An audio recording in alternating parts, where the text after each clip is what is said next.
Vertical integration. In microeconomics and management, vertical integration is an arrangement in which the supply chain of a company is owned by that company. Usually each member of the supply chain produces a different product or market-specific service, and the products combine to satisfy a common need. It is contrasted with horizontal integration, wherein a company produces several items that are related to one another. Vertical integration has also described management styles that bring large portions of the supply chain not only under a common ownership but also into one corporation, as in the 1920s when the Ford River Rouge Complex began making much of its own steel rather than buying it from suppliers. Vertical integration and expansion is desired because it secures supplies needed by the firm to produce its product and the market needed to sell the product.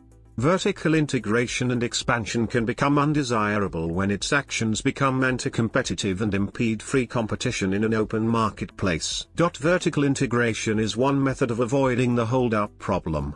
A monopoly produced through vertical integration is called a vertical monopoly.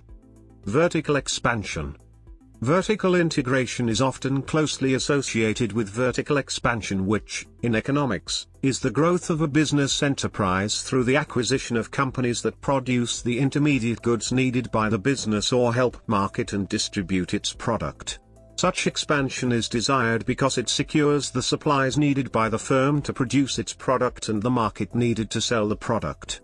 Such expansion can become undesirable when its actions become anti-competitive and impede free competition in an open marketplace. The result is a more efficient business with lower costs and more profits. On the undesirable side, when vertical expansion leads toward monopolistic control of a product or service, then regulative action may be required to rectify anti-competitive behavior. Related to vertical expansion is lateral expansion, which is the growth of a business enterprise through the acquisition of similar firms, in the hope of achieving economies of scale. Vertical expansion is also known as a vertical acquisition. Vertical expansion or acquisitions can also be used to increase sales and to gain market power. The acquisition of DirecTV by News Corporation is an example of forwarding vertical expansion or acquisition. DirecTV is a satellite TV company through which News Corporation can distribute more of its media content, news, movies, and television shows. The acquisition of NBC by Comcast is an example of backward vertical integration. For example, in the United States, protecting the public from communications monopolies that can be built in this way is one of the missions of the Federal Communications Commission. 3 types of vertical integration. Contrary to horizontal integration, which is a consolidation of many firms that handle the same part of the production process, vertical integration is typified by one firm engaged in different parts of production, for example, growing raw materials, manufacturing, transporting, marketing, and/or retailing. Vertical integration is the degree to which a firm owns its upstream suppliers and its downstream buyers. There are 3 varieties of vertical integration: backward, upstream, vertical integration, forward, downstream, vertical integration, and balanced, both upstream and downstream, vertical integration. Disintermediation is a form of vertical integration when purchasing departments take over the former role of wholesalers to source products. Problems and benefits. There are internal and external society-wide gains and losses stemming from vertical integration, which vary according to the state of technology in the industries involved, roughly corresponding to the stages of the industry life cycle. Static technology represents the simplest case, where the gains and losses have been studied extensively. A vertically integrated company usually fails when transactions within the market are too risky or the contracts to support these risks are too costly to administer, such as frequent transactions and a small number of buyers and sellers. Internal gains. Internal losses. Benefits to society. Losses to society. Selected examples. Bird's eye. During a hunting trip, American explorer and scientist Clarence Birdseye discovered the beneficial effects of quick freezing. For example, fish caught a few days previously that were kept in ice remained in perfect condition. In 1924, Clarence Birdseye patented the Birdseye Plate Froster and established the General Seafood Corporation. In 1929, Birdseye's company and the patent were bought by Postum Cereals and Goldman Sachs Trading Corporation. It was later known as General Foods. They kept the Birdseye name, which was split into two words, Bird's Eye, for use as a trademark. Birdseye was paid $20 million for the patents and $2 million for the assets. Birdseye was one of the pioneers in the frozen food industry. During these times, there was not a well-developed infrastructure to produce and sell frozen foods. Hence Birdseye developed its own system by using vertical integration. Members of the supply chain, such as farmers and small food retailers, couldn't afford the high cost of equipment, so Birdseye provided it to them. Until now, Birdseye has faded slowly because they have fixed costs associated with vertical integration, such as property, plants, and equipment that cannot be reduced significantly when production needs decrease. The Birdseye company used vertical integration to create a larger organization structure with more levels of command. This produced a slower information processing rate, with the side effect of making the company so slow that it couldn't react quickly. Birdseye didn't take advantage of the growth of supermarkets until 10 years after the competition did. The already developed infrastructure did not allow Birdseye to quickly react to market changes. Alibaba.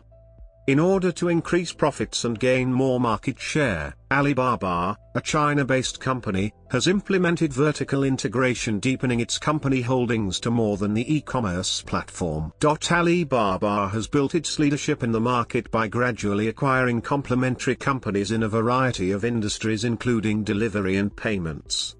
Steel and oil. One of the earliest, largest and most famous examples of vertical integration was the Carnegie Steel Company.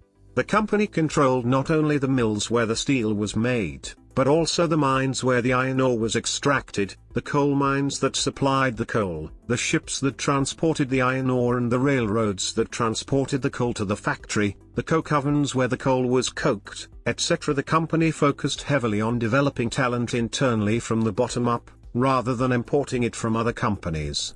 Later, Carnegie established an institute of higher learning to teach the steel processes to the next generation.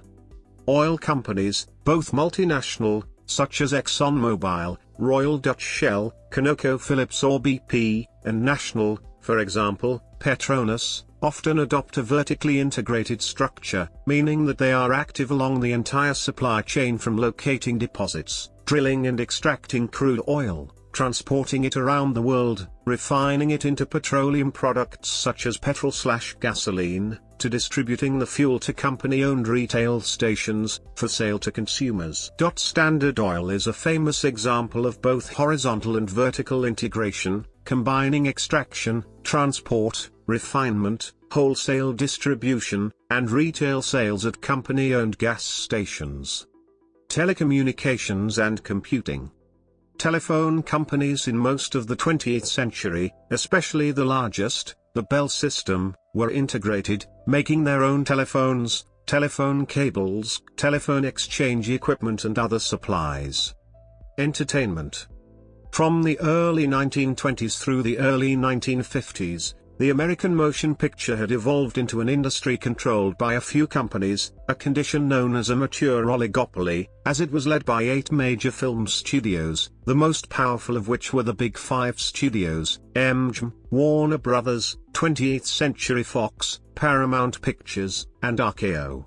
These studios were fully integrated, not only producing and distributing films, but also operating their own movie theaters. The Little Three, Universal Studios, Columbia Pictures, and United Artists, produced and distributed feature films but did not own theaters. The issue of vertical integration, also known as common ownership, has been the main focus of policymakers because of the possibility of anti-competitive behaviors affiliated with market influence. For example, in United States v. Paramount Pictures Incorporated, the Supreme Court ordered the 5 vertically integrated studios to sell off their theater chains and all trade practices were prohibited. United States v. Paramount Pictures Incorporated, 1948. The prevalence of vertical integration wholly predetermined the relationships between both studios and networks and modified criteria in financing. Networks began arranging content initiated by commonly owned studios and stipulated a portion of the syndication revenues in order for a show to gain a spot on the schedule if it was produced by a studio without common ownership. In response, the studios fundamentally changed the way they made movies and did business. Lacking the financial resources and contract talent they once controlled, the studios now relied on independent producers supplying some portion of the budget in exchange for distribution rights. Certain media conglomerates may, in a similar manner, own television broadcasters, either over the air or on cable, production companies that produce content for their networks, and also own the services that distribute their content to viewers, such as television and internet service providers. AT&T, Bell Canada, Comcast, Sky plc, and Rogers Communications are vertically integrated in such a manner, operating media subsidiaries, such as Warner Media, Bell Media, Universal, and Rogers Media, and provide triple-play services of television, internet, and phone service in some markets, such as Bell TV/Bell Internet, Rogers Cable, Xfinity, and Sky's satellite TV and internet services. Additionally, Bell and Rogers own wireless providers, Bell Mobility and Rogers Wireless, while Comcast is partnered with Verizon Wireless for an Xfinity-branded MVNO. Similarly, Sony has media holdings through its Sony Pictures division, including film and television content, as well as television channels, but is also a manufacturer of consumer electronics that can be used to consume content from itself and others, including televisions, phones, and PlayStation video game consoles. AT&T is the first ever vertical integration where a mobile phone company and a film studio company are under same umbrella. Agriculture. Vertical integration through production and marketing contracts have also become the dominant model for livestock production. Currently, 90% of poultry, 69% of hogs, and 29% of cattle are contractually produced through vertical integration. The USDA supports vertical integration because it has increased food productivity. However, contractors receive a large share of farm receipts, formerly assumed to go to the operator's family.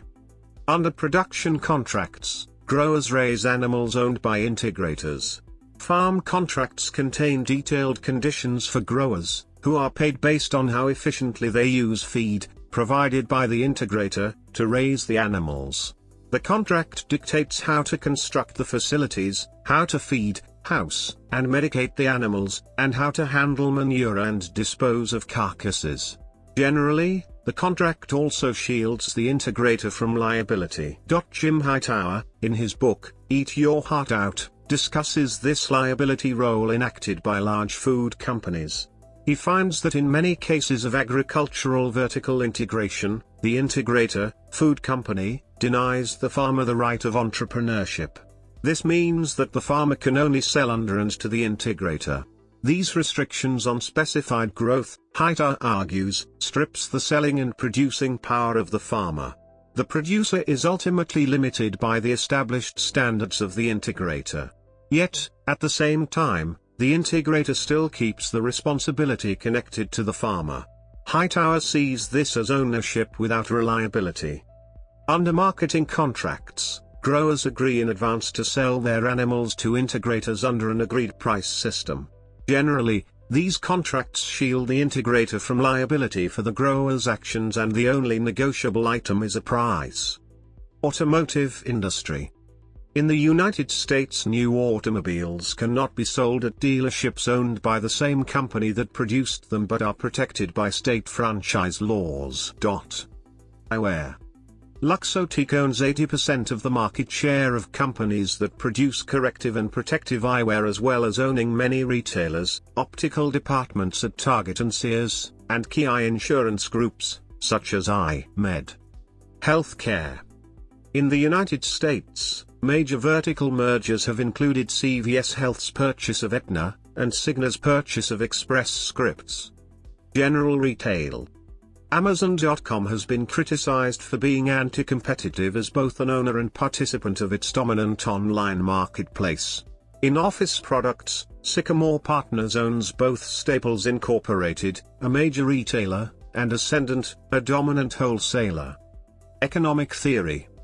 In economic theory, vertical integration has been studied in the literature on incomplete contracts that was developed by Oliver Hart and his co-authors. Consider a seller of an intermediate product that is used by a buyer to produce a final product. The intermediate product can only be produced with the help of specific physical assets, e.g., machines, buildings. Should the buyer own the assets, vertical integration, or should the seller own the assets, non-integration? Suppose that today the parties have to make relationship-specific investments. Since today complete contracts cannot be written, the two parties will negotiate tomorrow about how to divide the returns of the investments. Since the owner is in a better bargaining position, he will have stronger incentives to invest. Hence, whether vertical integration is desirable or not depends on whose investments are more important. Hart's theory has been extended by several authors. For instance, de Meza and Lockwood, 1998, have studied different bargaining games, while Schmitz, 2006, has introduced asymmetric information into the incomplete contracting setup. In these extended models, vertical integration can sometimes be optimal even if only the seller has to make an investment decision.